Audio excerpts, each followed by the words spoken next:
On kolmapäev, see on Raadio 2 ja te kuulate köögikultuuri.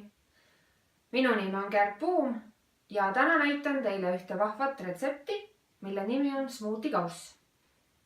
Smuutikauss on maitsev, toitev ja ka väga ilus vaadata, nii et seda võib valmistada endale nii hommikusöögiks, vahepalaks ja miks mitte ka magustoiduks.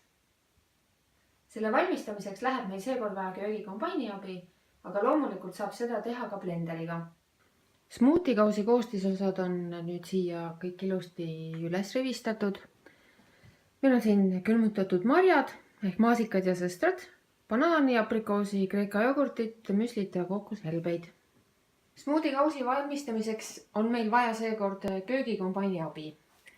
Kõigepealt paneks köögikombaini sisse pool banaani, sest teist poolt banaani me tahaksime jätta kaunistuseks pärast. Paneme ilusti pool banaani siia sisse.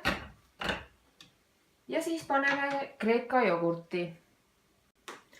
Paneme need pehmemad koostisosad enne masinasse, laseme masinal siis selle smuudi põhja ilusaks pehmeks püreestada, siis saab lisada siia külmutatud marjad, mis annavad sellise mõnusa tekstuuri ja maitse ja värvi meie smuutikausile.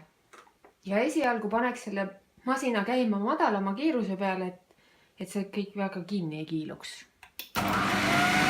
Kui nüüd see põhi on ilusti kreemias ja selline mõnus, siis lisame siia külmutatud marjad. Paneme siia sõstrad ja maasikad. Ja jälle paneme masina madalama kiiruse peale, et kogu see krempel liiga hulluks meil kätte ära ei läheks. Ja kui nüüd kõik marjad on lisatud, siis laseme masinal töötada umbes 5 minutit, et segu oleks kõik ilusti ühtlane. Nüüd, kui masin on oma töö ilusti ära teinud, siis jää meil muud üle, kui võtta ja panna see smuudi meil kaussi, lisada teised koostisosad, kaunistada ja ära süüa. Ilus roosa pilv, õhuline ja maitsev ja tervislik. Lisame aprikoosiviilud, lisame ülejäänud banaani.